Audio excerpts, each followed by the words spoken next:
जय जय शिवधारा शिवधारा। एक बार कहते हैं कि अल्बर्ट आइंस्टीन जब 8 साल के थे तो उनको स्कूल से एक लेटर मिला कि जाके अपनी माँ को दो। उसने अपनी माँ को आके वो लेटर दिया। उसकी माँ ने जब वह लेटर पढ़ा तो आंखों से पानी बहने लगा। अल्बर्ट आइंस्टीन को अपने गले से लगाते हुए माँ कहने लगी कि तेरे टीचर ने लिख के भेजा है कि तेरा बेटा इतना एक्स्ट्रा ऑर्डिनरी है, इतना होशियार है कि हमारी टीम, टीचर्स की टीम इतने योग्य लायक नहीं कि उसको पढ़ा सके, इसलिए कृपया कल से इसको स्कूल ना भेजें। तो माँ ने उनको कहा कि कल से तुझे मैं पढ़ाऊंगी, क्योंकि तुम में एक्स्ट्रा ऑर्डिनरी, कुछ विशेष, कुछ खास माइंड हैं, स्किल्स हैं। और माँ ने उनको पढ़ाना शुरू करा। और हम सब जानते हैं विश्व विख्यात अल्बर्ट आइंस्टीन दुनिया के साइंटिस्ट बने हैं। और ऐसी भी मान्यता है कि आज तक दुनिया में सबसे ज़्यादा जिसने अपने दिमाग का उपयोग करा है, यूज़ करा है, वो अल्बर्ट आइंस्टीन है। क्योंकि हम सबका माइंड बहुत तेज है, बहुत क्षमताओं भरा है, लेकिन 5% से ज़्यादा कोई भी अपने दिमाग से काम नहीं लेता। एक समय जीवन का ऐसा आया कि उनकी माँ गुजर गई और खुद अल्बर्ट आइंस्टीन बड़े साइंटिस्ट बन चुके हैं। युगायुग अलमारी से वह लेटर मिला, मट्टी लगी हुई थी। जब वो लेटर खोला तो आंखों से पानी बहने लगा कि उस लेटर में लिखा था कि तुम्हारा बेटा बुद्धू है, दिमाग इसको है ही नहीं, ये कभी भी कुछ पढ़ नहीं सकता, कुछ बन नहीं सकता, इसलिए कृपया इसके कारण हमारा स्कूल का वातावरण डिस्टर्ब हो रहा है, इसको स्कूल न भेजना। तो हम इस छोटे से उदाहरण से ये सीख रहे हैं कि अगर उस समय इसकी माँ निराश होती थी तो उसका बेटा सदा के लिए बुद्धू रह जाता था, अनपढ़ रह जाता था और उस दुनिया को एक बड़ा साइंटिस्ट नहीं मिलता था। और ऐसी भी मान्यता है अमेरिका ने उसकी कंसंट्रेशन डिस्टर्ब न हो, बहुत कुछ इन्वेस्ट करा था उन पर और खर्चा करती थी। वैसे ही भगवान राम किष्किंधा क्षेत्र में हैं। अभी विषय चला था कि मां सीता की खोज करनी है। हनुमान जी महाराज को जगाया गया था कि आप में बहुत बड़ी क्षमताएं हैं, स्किल्स हैं, आप सब कर सकते हो, ये काम केवल आप ही कर सकते हो। और उन्होंने करा। समंदर लांग गए, माँ सीता को ढूंढा, उनको राम जी की मुद्रिका दी थी, अशोक वाटिका के वृक्ष उजाड़े थे, रावण के सैनिकों के मन में डर पैदा किया था और लंका को आग लगाई थी। कुल मिला के हम इन छोटे उदाहरणों से ये सीख रहे हैं कि हम क्या नहीं कर सकते, इसकी ओर ध्यान न देके हमें अभी क्या करना चाहिए, इस ओर ध्यान देना चाहिए। इससे हम लोग बहुत कुछ आगे बढ़ सकते हैं। और यही रूल अपने बच्चों की परवरिश में भी अपनाना होगा। हमारे साथ जो कर्मचारी हैं, जो साथ में काम करने वाले टीम में हैं, हमारे फैक्ट्री में, दुकान में, धंधे में, एसोसिएशन में, पंचायत में, आध्यात्मिक संस्थाओं में, सोशल संस्थाओं में, फिर राजनीति में, परिवार में, जो लोग भी हैं उनको ये सिखाना चाहिए आपको ये आता है, ये करो और ऐसे करो।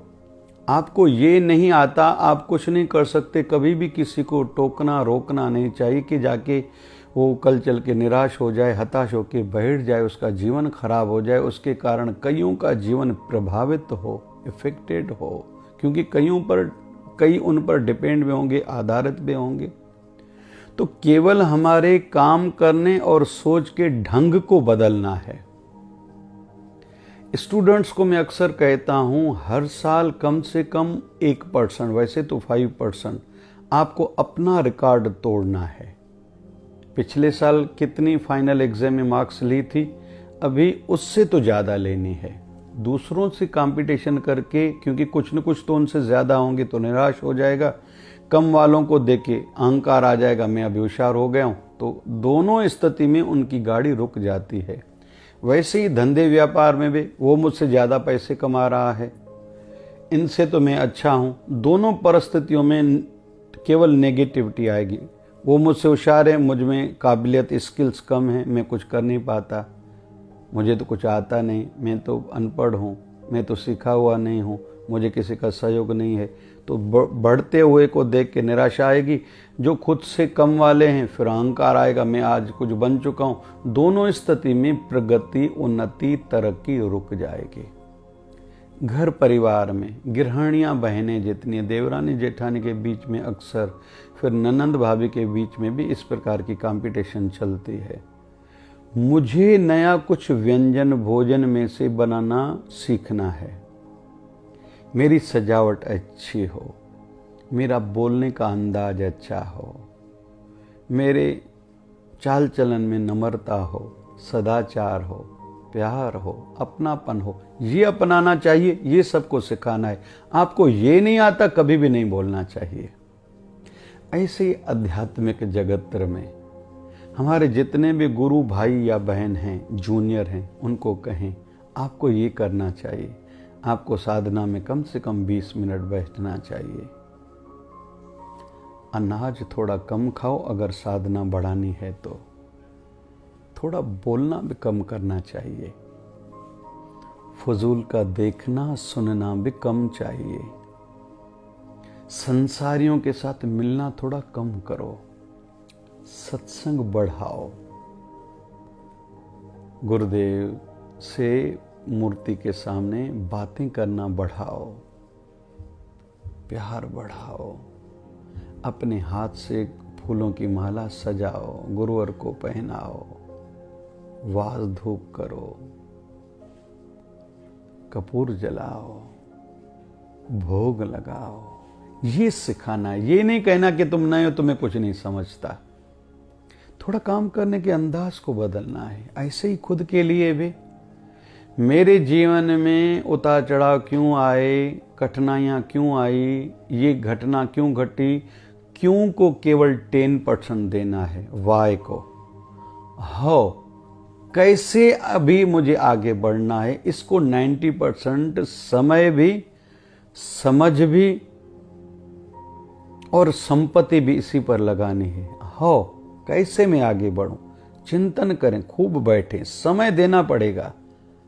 क्योंकि इजी होता था तो कब से हम लोग आगे बढ़ जाते थे। अभी कहीं रुके हुए, मतलब हमारी जो वर्तमान की स्थिति है उससे वो ज़्यादा कुछ हार्ड है।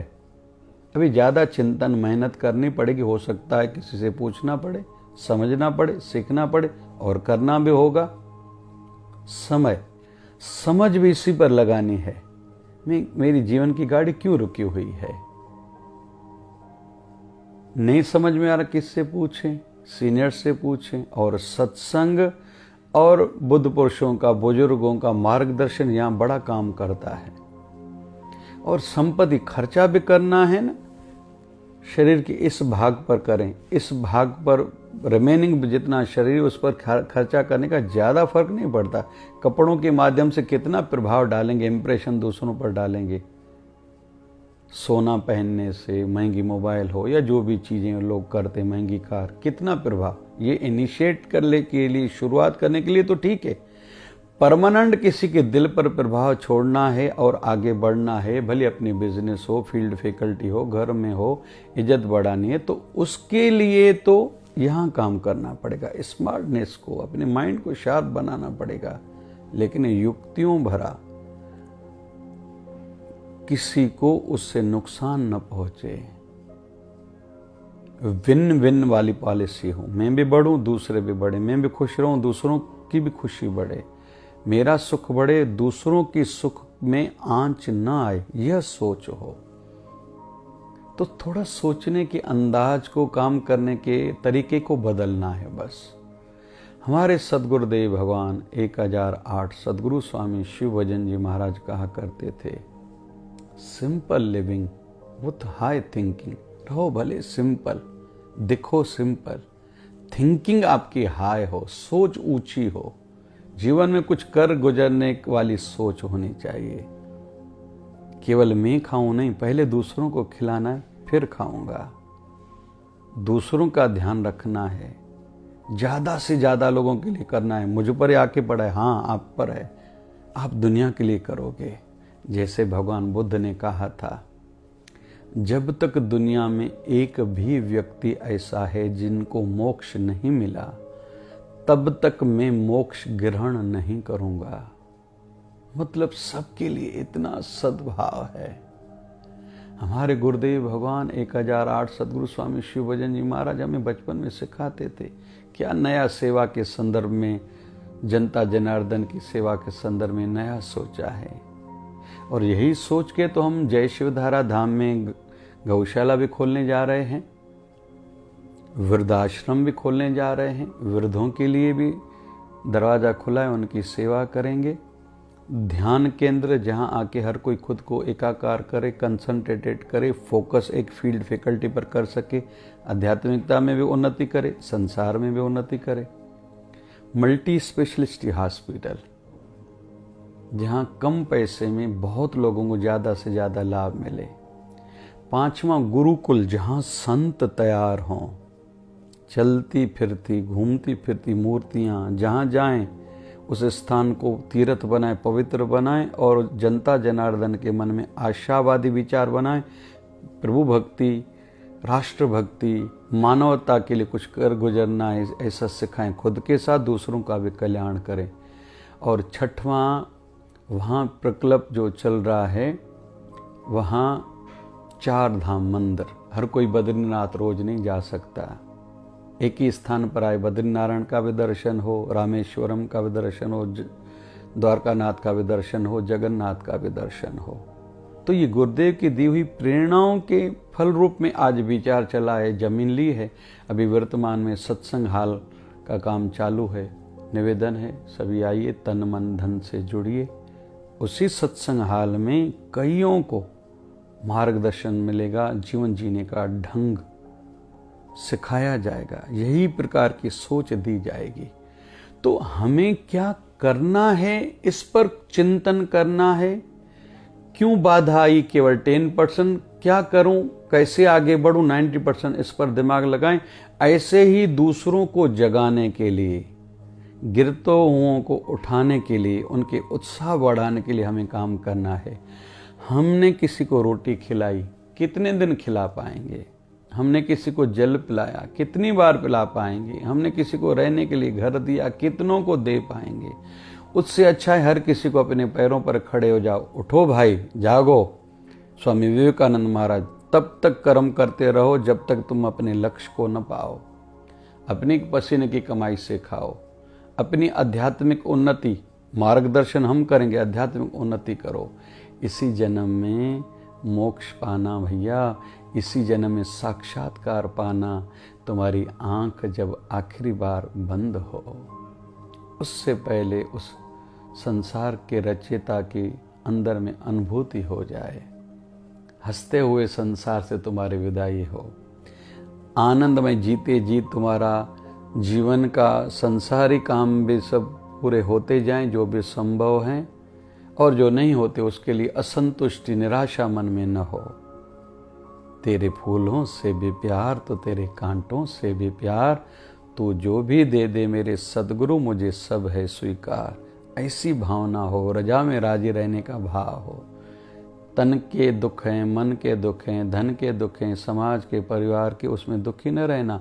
ये कर्मों का फल है। कर्म काटने के लिए आए हैं, नए अच्छे कर्म करने हैं, सत्कर्म करने, बुरा कर्म नहीं करना। तो ये वहाँ सिखाया जाएगा उस सत्संग हाल में, कथा प्रवचन के माध्यम से। तो निवेदन है, आशावादी बने। मुझे क्या करना है, अल्बर्ट आइंस्टीन के माध्यम से हम लोग सीखें। उसकी माँ ने कहा था तुम बहुत होशियार हो, ये नहीं कहा था, वो बुद्धू टीचर ने लिख के भेजा है। हनुमान जी महाराज को कहा गया था आप में क्षमताएं हैं, आप कर सकते हो। और उसके फल रूप में माँ सीता की खोज भी हुई, वहाँ तक संदेशा भी पहुँचा। राम जी ने भी आके गले लगाया था, यह ऋण तुम्हारा सदैव मुझे याद रहेगा। और कहते हैं राम जी से ज़्यादा हनुमान जी महाराज के दुनिया में मंदिर हैं।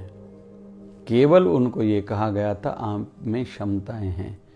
तो हमारे भी काम करने का ढंग, सोचने का अंदाज ऐसा हो, खुद के लिए भी, अपनों के लिए भी, दूसरों के लिए भी जगाएं, उठाएं, खुद भी आगे बढ़ें, दूसरों को भी मार्गदर्शक हम लोग बने रहें, मार्गदर्शन करते रहें। जय जय शिवधारा, जय जय शिवधारा।